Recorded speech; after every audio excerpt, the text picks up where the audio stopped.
Toda Rabba d'être là ce matin. Olivier, pourquoi quand tu arrives, tu fais...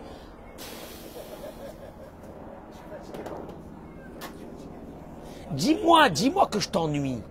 Dis-moi que je t'ennuie, mais que tu es obligé d'être là. Dis-moi ça. Bracha ve'atzlacha ce matin, Toda Rabba d'être là. Un cours extraordinaire ce matin. Vous savez, je vais vous dire une chose. En préambule de ce cours, Simon, en préambule de ce cours, je vais balancer directement l'idée.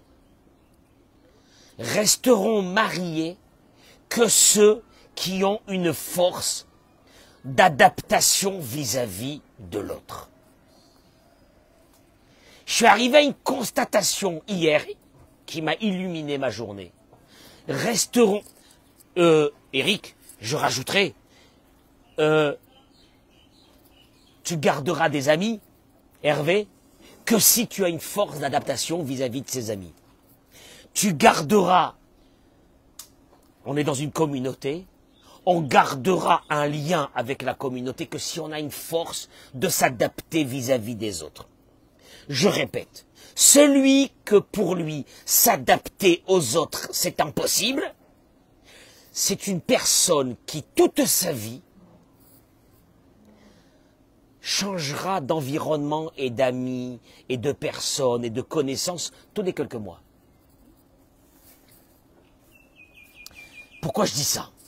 Parce que hier j'étais en train d'étudier une idée, à peine, hein, c'est une idée, de la paracha de cette semaine, dans lequel Dieu dit que quand on gardera ses préceptes et ses mitzvot, etc., alors là je vous donnerai Gishmechem Beritam, les pluies arriveront à leur temps, la terre donnera sa récolte, l'arbre du champ donnera ses fruits. Traduction des mots, Parnassa, de folie, tranquillité, santé, prospérité, etc.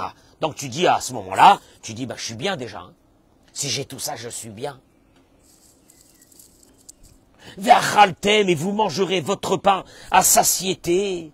Vous résiderez en sécurité dans votre pays. Vous résiderez en sécurité dans votre pays. Toi, tu arrives à ce moment-là, qu'est-ce que tu dis? Ah ben, il m'a tout donné là. J'ai la parnassa, j'ai la santé, j'ai la tranquillité. Richard, j'ai tout ça, je suis bien. Et la Torah, elle t'annonce d'un seul coup. Venatati shalom ba'aretz. Vous allez voir les mots de Rashi, ils sont bouleversants. Toi, tu te dis, j'ai tout là. J'ai la parnassa, j'ai la tranquillité dans ma terre, j'ai une parnassa tranquille. Il y a tout qui roule normalement, je suis bien. Et la Torah te dit, Venatati, elle termine, elle dit, après toutes ces bénédictions, Venatati, mesdames et messieurs, d'abord, Boker Tov, je vous accueille sur les réseaux sociaux, partagez ce cours, je vous en supplie, partagez ce cours, partagez ce cours. Je vais vous dire pourquoi dans 2 minutes, partagez-le. Venatati shalom ba'aretz. C'est la fin des bénédictions. Je donnerai la paix dans le pays. Rashi ramène. Shema Tomeru, Rashi dit, qu'est-ce que ça veut dire je vais donner la paix dans ce pays? Pour la Leilou Nishmat, je continue à dire pour Leilou Nishmat. Georges Shlomo. Ben Frecha Zoulé. Hier aussi je l'ai dit. Leilou Nishmat. Shalom Tayeb et Leilou Nishmat, tous les Chayalim qui sont partis. Et là je vous dis un truc énorme. Rashi ramène. Mais, qu'est-ce que ça veut dire je vais donner la paix? Chez Matomrou, peut-être vous direz, Arema Achal ve Aremishte. Dieu m'a déjà promis la nourriture. Il m'a déjà promis la boisson. Imen Shalom, En Kloum. Mais s'il n'y a pas la paix, il n'y a rien. Je traduis les mots. Vous savez qu'on a une expression qui dit le gâteau et la cerise sur le gâteau. La Torah, elle te dit, écoute-moi bien, la parnassa, l'abondance, la santé, c'est la cerise sur le gâteau. Venatati shalom ba'aretz. Je vais donner la paix dans cette terre. Rashi ramène, il dit, Venatati shalom ba'aretz, mikan. De là on apprend, chez shalom que la paix, shakul keneged akol, est équivalent à tout, comme il est écrit, Ose shalom, il fait la paix, ou boret akol, et il crée tout. Je peux vous traduire les mots du Rashi? Rashi te dit, tu peux avoir toute l'abondance du monde. Si tu n'as pas la paix dans ta maison, ça ne sert à rien. Je répète, le gâteau, c'est la paix dans ta vie. La cerise sur le gâteau, c'est la parnassa, c'est tout ce qui va avec, la santé, etc. Mais si tu as la parnassa, si tu as tout ça, mais tu n'as pas la paix, t'as la cerise sur le gâteau, mais t'as pas le gâteau. Dis-moi, est-ce que tu peux inviter quelqu'un et tu leur dis, je vais vous donner des cerises sur le gâteau? Mais j'ai pas de gâteau. Bon, bah tu peux garder tes cerises. La cerise sur le gâteau, elle est belle quand il y a le gâteau. Mais s'il n'y a pas le gâteau, la cerise, elle vaut rien. Rachid te dit, la Torah, elle termine. Après toutes les bénédictions que je vous donne, la parnassa, l'abondance, la santé, venatati shalom ba'aretz. Alors là, je vous mets, c'est la totale, que vous aurez la paix. Car si vous n'avez pas la paix, tout le reste ne sert à rien. Je répète, l'ambition d'un être humain, c'est quoi? C'est de réussir. Mais il te dit une chose, toute ta réussite, si elle n'est pas basée sur la paix, la paix. Ouais, mais la paix, vous savez, monsieur le rabbin, c'est compliqué la paix. C'est compliqué. Je peux vous dire une chose, je reçois des couples à longueur de journée, avec un problème. Un seul problème qu'on va développer aujourd'hui. Je vous demande d'écouter ce cours. Le Rav Reuven Karlitstein ramène dans son livre Ichi Reuven, il ramène une chose. Il dit comme ça. Regardez les mots. Il ramène, il dit Lichiot imazulat beshalom, de vivre en société, mais en paix. En société, oui. Pas en société avec tes copains à la synagogue. En société, c'est avec ceux qui sont proches de toi. De vivre en paix ou d'avoir gadol meod. C'est quelque chose de très important et de très grand. Bifrat, il te dit imbne abaït. Surtout avec les habitants de ta maison. Pourquoi? Parce que d'abord, il commence et il dit ce que la Gemara dans Masechet Oktzin et ramène. Il y a un seul ustensile qui peut capter la bénédiction. La bénédiction. La bénédiction, ça veut dire la santé, la bénédiction, la parnassa, la bénédiction, la tranquillité, la bénédiction, pas d'angoisse, la bénédiction que tu te lèves le matin bien. Il y a un seul ustensile qui capte cette bénédiction. Un seul. Non, il n'y en a pas deux, non. Un seul. Shalom. Shalom. Moi, je le dis aux hommes. Vous sortez de la maison le matin avec des bagarres avec votre épouse. La journée, elle est déjà notée. Elle est noire. Elle est noire. Dommage. Tu avais fermé ta bouche, tu parles pas. Tu baisses ta tête et tu dis c'est Dieu qui a voulu ça. Et avec un peu de Emouna et Gamarno. Et tu dis à Kadosh Baruch Hu, pourquoi tu m'as envoyé ça ce matin à Sba? Pourquoi depuis le matin comme ça tu m'envoies un truc pareil? Et tu dis à Kadosh Baruch Hu, en vérité j'ai rien contre la personne en face qui m'agresse. C'est toi. C'est toi. Alors, aide-moi, Hachem, à surmonter. Matzinu bichazal. Et en plus, il ramène, il dit, ce que la Gemara dans Masechet Kiddushin, Daf Mem Aleph, et ramène. Je vous en supplie. Vous savez, je vais vous dire une chose. Hein. Des fois, il y a une façon de dire les choses qui vont bien rentrer dans la tête des personnes. Quand quelqu'un se met en colère, qui est le premier qui perd de cette colère? Hein? Ok, toi tu me dis comme ça, viens on va voir qu'est-ce que dit pas. Darash Bar Kapara. Vous connaissez Bar Kapara?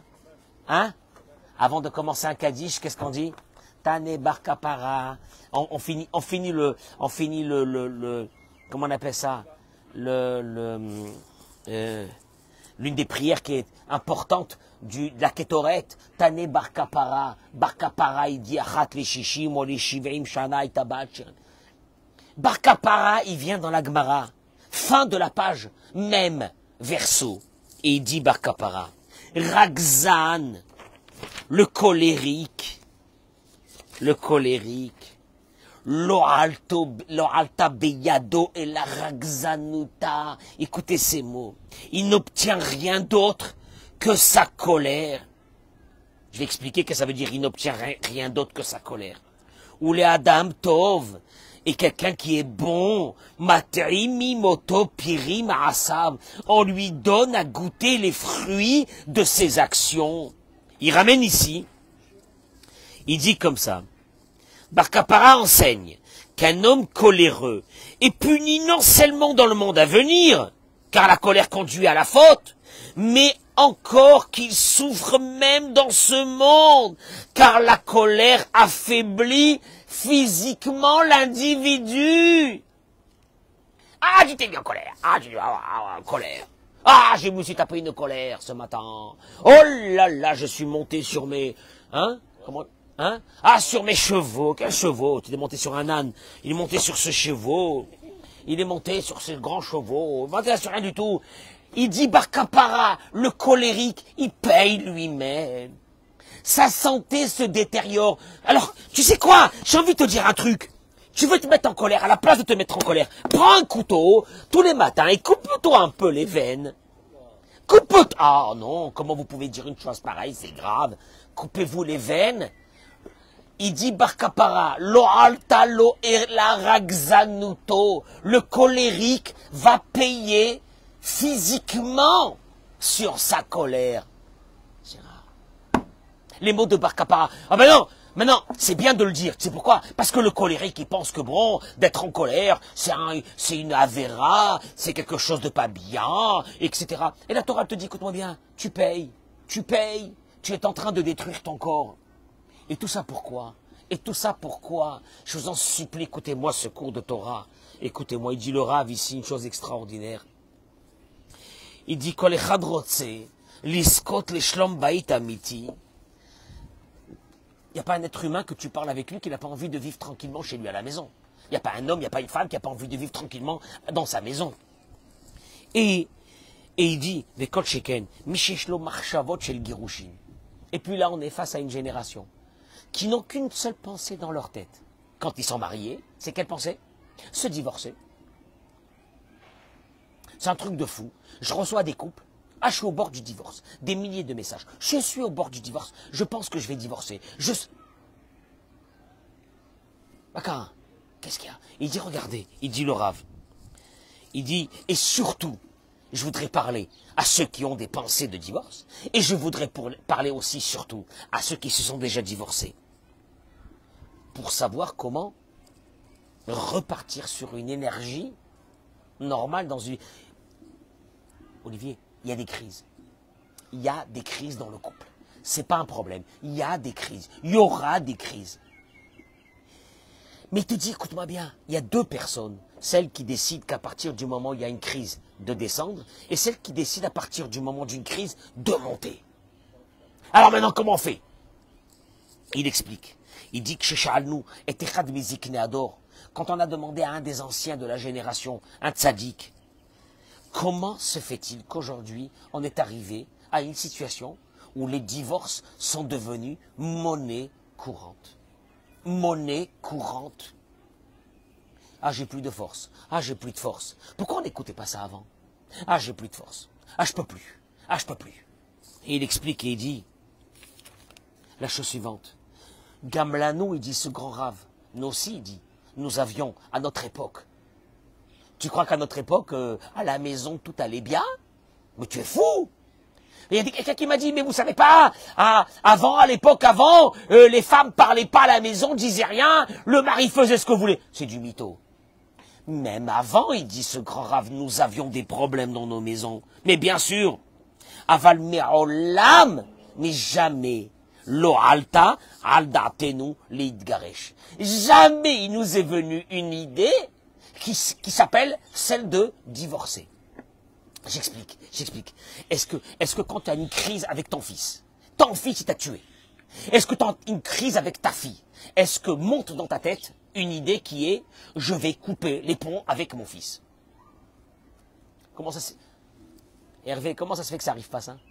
je coupe les ponts, je le connais plus, j'arrête, je finis. Non, jamais. Et puis, tu vas galérer avec ton fils les années qu'il faut pour galérer, jusqu'à que ce fils-là, il grandisse. Et il devienne un type normal. Et tu sais pourquoi? Parce que le mot divorcer avec un fils ou avec une fille n'existe pas.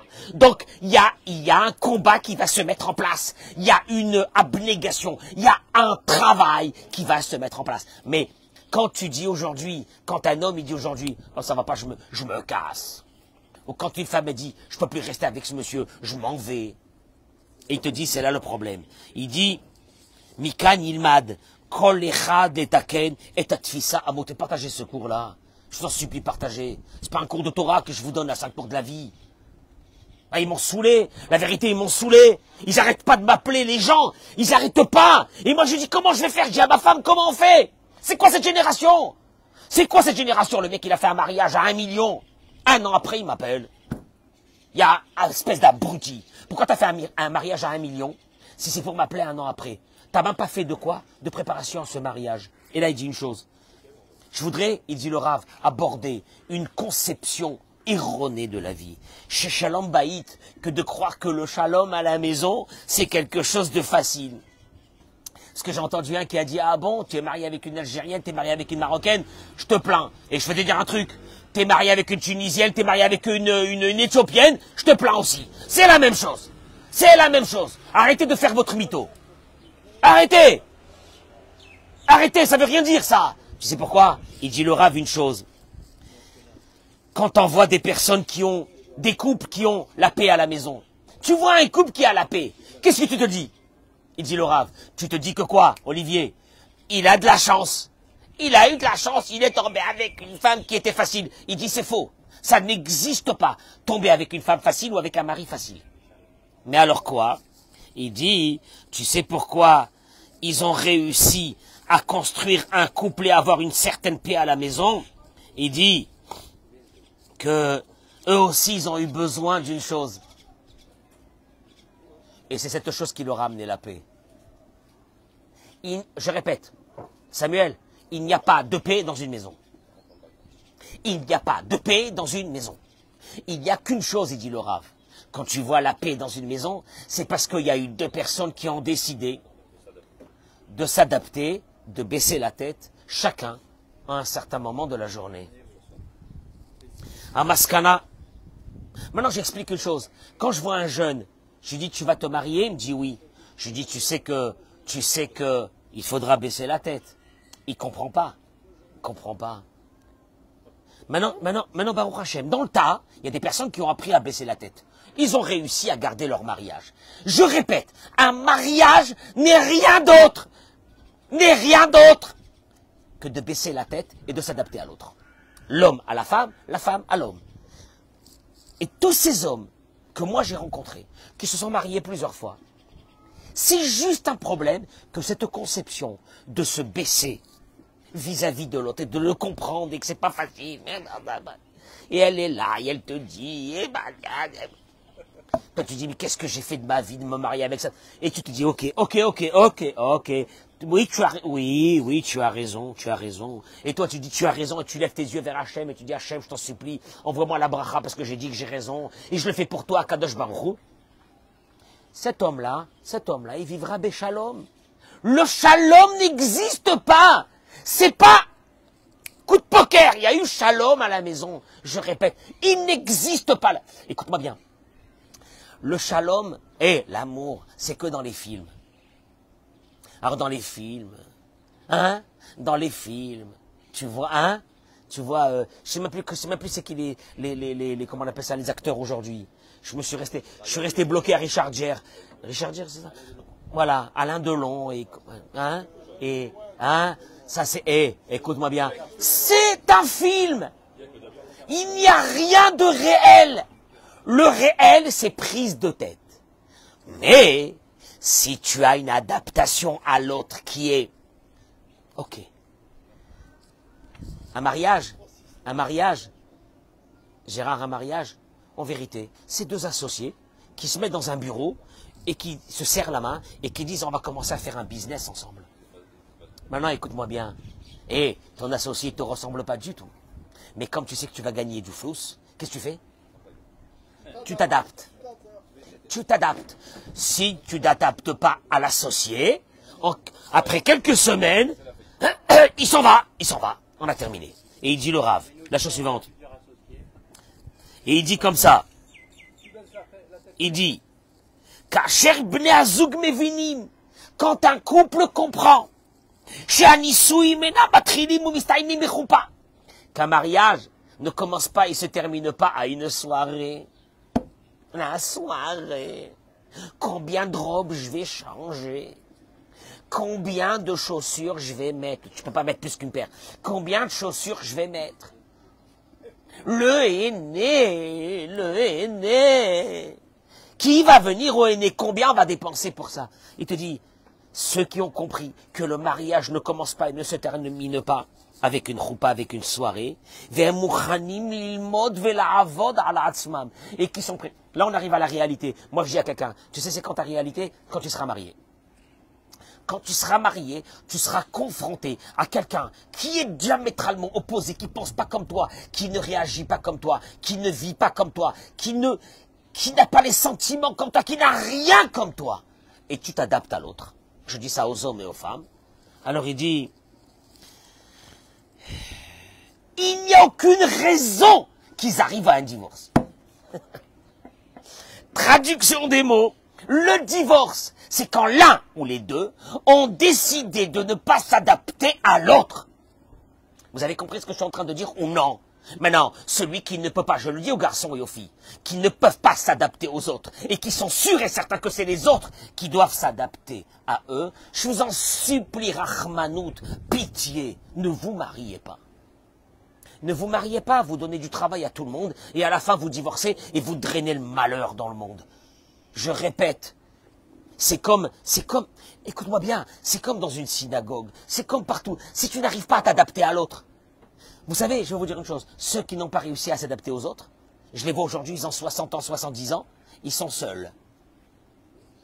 Et je te dis une chose, quelqu'un qui est seul, il n'est pas seul, ah ben je suis seul et je suis tranquille. Non, il est seul parce qu'il a une maladie dans sa vie qui est celle de ne pas pouvoir s'adapter à l'autre. Donc il est seul. Je répète, hein, Eric, ceux qui ont des amis, c'est ceux qui savent s'adapter.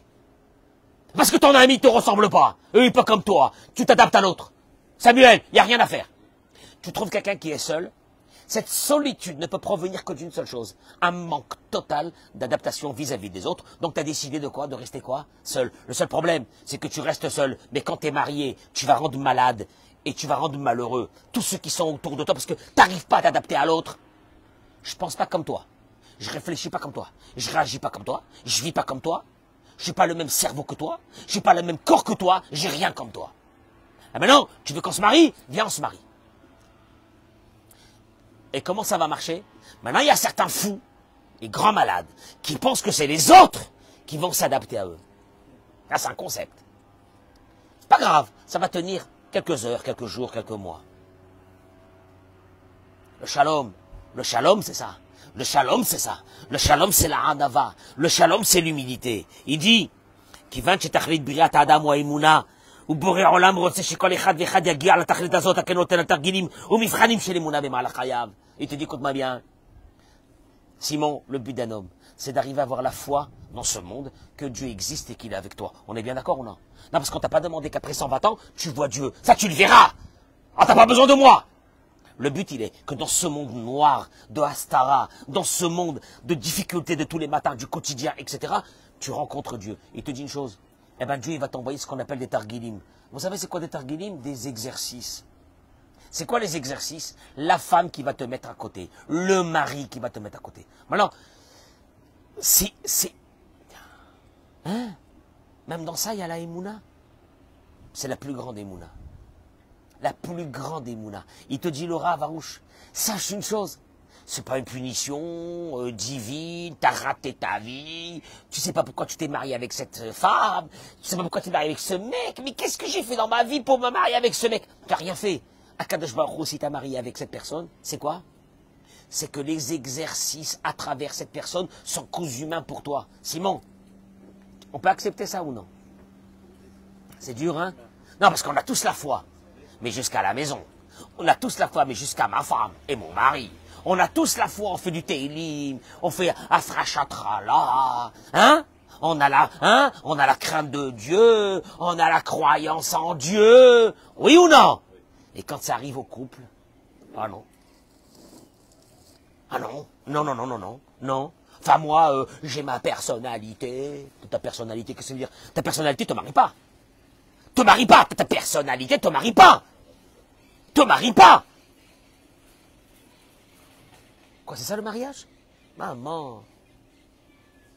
Heureusement que Dieu nous a fait le mariage comme un moment de tellement beau, hein? Tellement beau. Le type, il est en mode love. La fille, elle voit plus rien. Ils sont aveugles. Ils se marient. Ils sont contents. La robe, le mariage. Ils arrivent devant une plage. Il lui fait la demande en mari. Hein?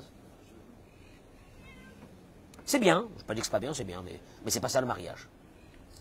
Et il dit, la reine, Kol Mishi Kabel, Adracha Nechona, seuls ceux qui recevront. Vous savez, c'est quoi? Ils passeront ce test d'aptitude à se plier à l'autre. Alors lui, il aura la paix à la maison. Je répète encore, quelqu'un qui dit, moi je suis comme ça. Ah, moi je suis comme ça. Eh ben, reste comme ça, mais reste seul. Je t'en supplie, pourquoi tu fais souffrir les autres? Reste seul. Un mariage a une seule vocation, te plier aux exigences de l'autre pour le rendre heureux. Et vice versa.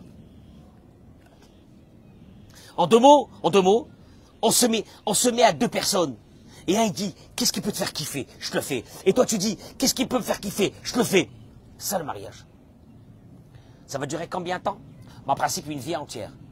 Pour terminer comment? Alors il y a un qui m'a dit, pas pour terminer une loque humaine. Non! Non, t'es pas une loque humaine! De cette adaptation vis-à-vis de l'autre sortira de toi des choses que tu peux même pas t'imaginer que tu as en toi. C'est Khatouna. C'est shalom, c'est shalom. Alors là, Kadosh Baruch Hu te dit, alors, tu sais quoi, t'es dans la Emouna. Pourquoi t'es dans la Emouna? Parce que la femme que je t'ai envoyée, le mari que je t'ai envoyé, tu l'as accepté comme il est. Et t'as travaillé pour t'adapter à lui. Kadosh Baruch Hu dit, tu es dans la foi. Tu es dans la foi, je t'aide. Je t'envoie toute la bénédiction du monde, il t'arrivera rien dans cette maison. Il arrivera rien à tes enfants. T'es protégé, t'es tranquille dans ta tête. Ne t'angoisse pas, il t'arrivera rien. Il dit, Nimtza, she'ashoresh el kol mikra girushin choser emuna. Je vous assure que je vis ces mots. La racine des divorces, c'est ce manque de Emouna. Moi, j'allais devenir fou quand j'ai lu ça au début. J'ai dit, ça va pas sa tête. Quel est le rapport avec la Emouna? Je me suis marié, je comprends pas, je comprends pas sa tête. Si dans un mariage, le soir de la choupa, à la place de le mari dit à sa femme, à partir d'aujourd'hui, je te promets que je vivrai avec toi dans la Emouna. Et que la femme a dit à son mari, je te promets que je vivrai avec toi dans la Emouna. C'est quoi la Emouna? Je te prends comme tu es. C'est Dieu qui l'a voulu. Ah, t'es pas venu comme ça. C'est une chance sur combien que je me marie avec toi? J'en sais rien, moi. Je me suis marié avec toi. Maintenant que tu rentres à la maison, tu vois ta femme. En vérité, qu'est-ce que tu dois voir quand tu vois ta femme à la maison? Je vous parle de vous, à vous, messieurs, mais je parle aussi aux femmes. Ton service divin. Ton service divin. Non, ton service divin. Eh, ton service divin, c'est ce que Dieu a voulu. J'ai pas de chance. J'ai pas de chance. J'aurais pas dû me marier avec ce mec. J'aurais pas dû me marier. Et puis si c'est Dieu qui l'a voulu, je vais faire des efforts, pas pour la personne qui est en face de moi. Écoute-moi bien. Pour qui je vais faire des efforts? Pour qui? Tu vois, si un couple il vit comme ça, un couple il vit comme ça. La femme, elle accepte le mari comme il est, elle l'aide. Elle l'aide. Elle le fait monter tout doucement, elle le dirige tout doucement. Parce que pour elle, c'est une religion. C'est une religion. C'est Dieu qui l'a envoyé. Un mari, il prend sa femme kavod, ce qu'elle veut, comme elle veut, c'est pas grave. Et puis elle se lève le matin, elle lui dit je sais pas quoi, il se tait, etc. Qu'est-ce qu'il y a? Il se tait pas parce qu'il se plie. Il se tait pas parce que c'est un pauvre type, c'est une mauviette. Il se plaît pour... Il se tait pourquoi? Zemacha Hashem Ratza. Moi, je veux bien, monsieur le rabbin, que vous me dites tout vient de Dieu, mais pas à la maison. À la maison, je ne vois pas pourquoi à la maison. C'est là-bas. C'est là-bas. Il dit Rabbi Nachman de Breslev, le tzaddik. Il y a un seul tzaddik, il dit Rabbi Nachman de Breslev. À la maison. Pas à la synagogue. Pas au centre d'études. Pas il donne un cours de Torah. On s'en fiche. À la maison. À la maison, il a la émouna ou il n'a pas la émouna à la maison. Vous savez ce que je dis maintenant, c'est très dur. La émouna de la femme que Dieu t'a donnée, c'est celle-là. C'est à travers celle-là que ton travail de ton âme, et c'est par un hasard que Dieu te l'a envoyé. Tzrim Ladarat, il dit, dommage, avec un peu de hadracha, avec un stage que tu ferais à ces jeunes. Et moi je le dis, mesdames et messieurs, les rabbins des communautés, je vous en supplie, faites passer des stages à ces garçons et à ces filles. Faites-leur passer des stages. Je vous en supplie, parce qu'après les malheurs sont énormes. Faites passer un stage. Comment se conduire avec un mari? Quelle façon tu vois le mariage? Comment se conduire avec une femme? Quelle façon tu vois le mariage avec une femme?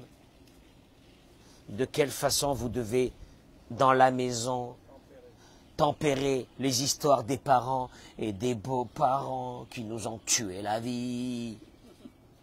Ils ont tué la vie. Ils nous ont tué la vie. Quand est-ce qu'un parent doit savoir qu'il ne doit pas rentrer dans une histoire? Ne pas rentrer dans les histoires des couples.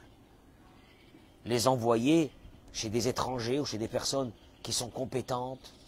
Ne pas rentrer dans les histoires. Les beaux-frères et les belles-sœurs, allez vous faire voir ailleurs. Vous n'avez pas à rentrer dans une histoire de couple. C'est ton frère ou c'est ta sœur, c'est pas ton problème. Tu rentres pas dans ça. C'est juste pour faire terminer, mettre le feu et de l'essence. Et ça y est. Vous sortez de l'histoire, c'est compliqué. Il faut beaucoup de émouna. Je dis aux rabbins et aux rabbiniotes, vouez votre vie à une chose parce que là on n'en peut plus. Là on n'en peut plus. C'est exponentiel. Exponentiel. Voilà. Ils vont arriver là maintenant. Des couples encore aujourd'hui, demain, après-demain, tous les jours. Tous les jours. Encore une fois, ces couples sont des gens très bien. Ils ont un seul problème. Aucune connaissance. Pourquoi ils se sont mariés? Ah ben ils ont cru qu'ils se sont mariés parce qu'ils se sont kiffés. Eh ben on s'est kiffé. On s'est kiffé, je l'ai adoré, physiquement, matériellement, tout était bien, ben on s'est mariés. On avait des atomes crochus, ça ne veut rien dire d'un atome crochu. Deux personnes qui vont se marier, c'est deux personnes qui ont une capacité de s'adapter, regardez, je plie mes doigts, de s'adapter l'un à l'autre. T'as pas ça? C'est pas la peine. T'as pas ça, c'est la fin. Et il dit le Rav, je termine avec ces mots, il dit que Acharesh Adam et Kabel,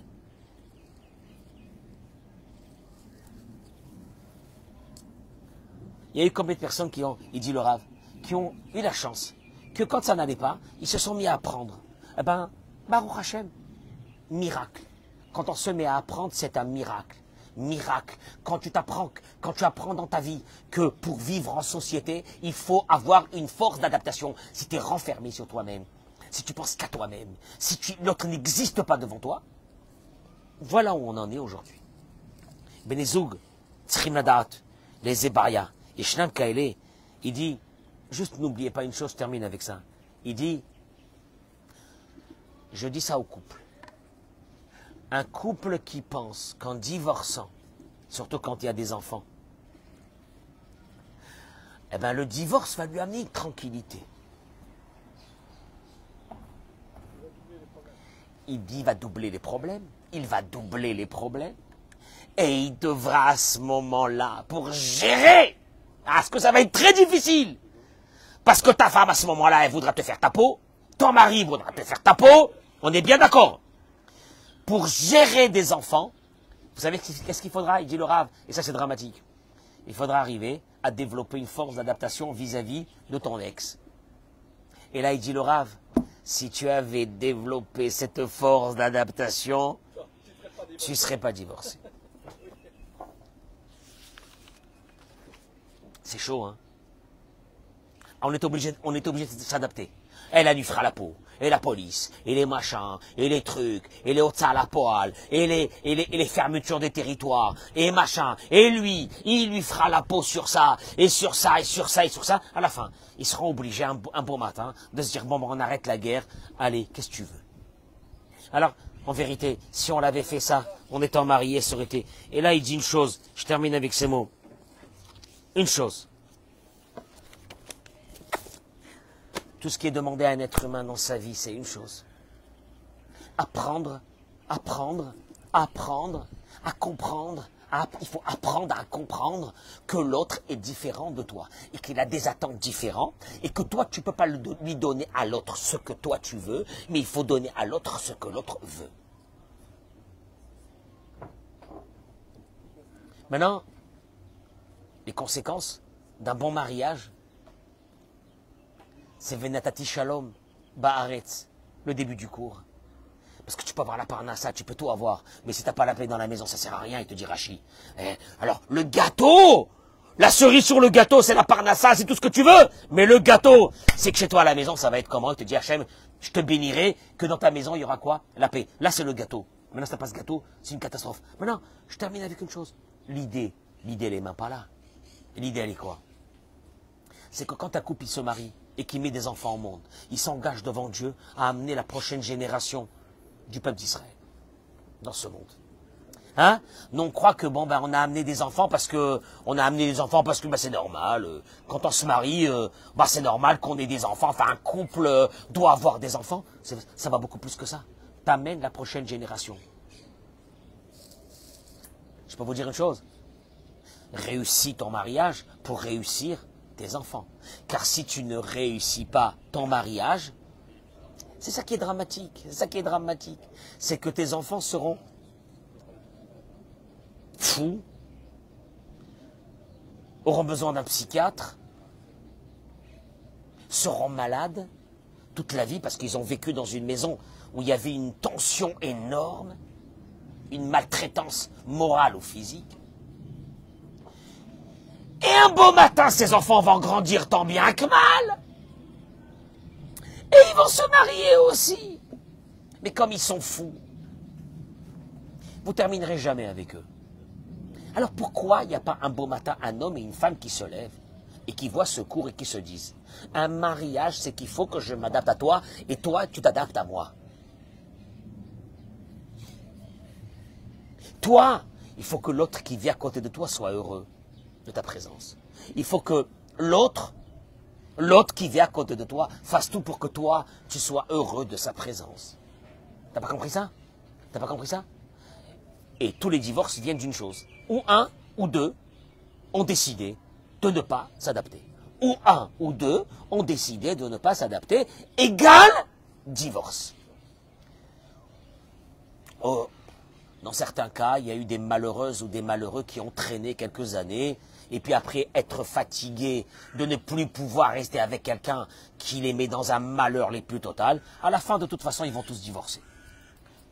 En vérité, un mariage, et je reviens au début du cours, un mariage heureux, c'est un mariage où on s'est plié, les deux, pour rendre heureux l'autre. On s'éloigne un peu des grandes salles, des grandes soirées, des chanteurs, sur le bord de la plage. Moi je veux bien, mais faites-moi les plus beaux mariages du monde. Mais avant ça, passez un stage psychologique. Tu peux t'adapter. Écoute-moi bien. Je dis au garçon ou à la fille. Tu penses que tu as vécu en société avec tes parents jusqu'à maintenant, c'est parce que tes parents se sont pliés à tous tes besoins. Sauf que ton mari ou ta femme, c'est pas tes parents. Ça va être égal. Alors maintenant, je dis aux filles, ne rêve pas qu'un mari va te rendre heureux parce que tu es une princesse. Et je dirais alors au garçon, ne pense pas que c'est ta mère qui est en face de toi et qu'elle va faire tous tes petits besoins. Non. Toi, tu vas t'adapter à elle et elle va s'adapter à toi. Tu veux pas, ne te marie pas. Ne te marie pas, c'est pas la peine, ça sert à rien. Hein? Reste avec ta mère. Je le dis aux filles, je dis à combien de filles? Vous faites votre lot à la maison, vous rentrez dans votre chambre, vous claquez la porte, vos parents ils disent pas un mot, et t'as l'impression de vivre en société, parce qu'après quand t'as fini ta crise, tu sors de ta chambre. Eh bien, sauf qu'un mari, tu lui fais ça, il te jette par la fenêtre. J'ai pas compris. Je dis aux garçons, vous parlez mal avec vos parents, vous conduisez mal avec vos parents, et vous pensez que ça s'appelle vivre en société. C'est normal parce que c'est vos parents, ils sont obligés d'accepter. Mais une femme n'acceptera pas cette maltraitance physique ou morale. Adaptation. Mais cette adaptation, elle est d'une beauté. Elle t'amène une bracha dans ta vie que tu peux même pas t'imaginer. Elle guérit les malades, elle guérit la vie, elle aplanit tous les problèmes. Parce que, Venatati Shalom Baaretz, Rachid te dit, tu peux avoir toutes les bénédictions de monde si tu n'as pas la paix à la maison. Si tu n'as pas la paix à la maison, laisse tomber, elle vaut rien. Donc, c'est pour ça que Dieu dit, je termine à la fin par le gâteau. Tout ce que je vous ai donné, c'est les cerises. La parnassa, le machin, le ci, le là. Mais à la fin, je mets le gâteau. C'est quoi le gâteau? Venatati Shalom. Rachid te dit, écoute-moi bien. Après tout, la parnassa et tout ça, tu aurais dû dire, je suis tranquille. Non. Rachid te dit, je mets la paix à la fin pour te dire que quoi? S'il n'y a pas la paix, tout ce que je t'ai donné avant, zéro. Allez, next. Ça vaut plus rien. Donc tu comprends que quoi? Tu comprends que la paix, oui, la paix, oui, la paix. La paix. La paix, une chose. Gérard, je peux te dire un truc? Tu peux t'adapter à n'importe quelle personne dans le monde. Pour ça, il suffit de te plier au monde de l'autre. Mais il faut aussi, bien sûr, allô, excuse-moi, ça ne peut pas aller que dans un seul côté. Il faut que toi, je ressens que toi aussi tu t'es plié à moi pour me comprendre, pour m'apprécier.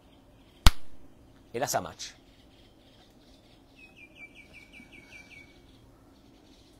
Bracha ve'atzlacha, que Dieu soit avec vous, amen, ken yhi ratson. Toda rabba. J'ai tout dit. Que Dieu soit avec vous, amen, ken yhi ratson.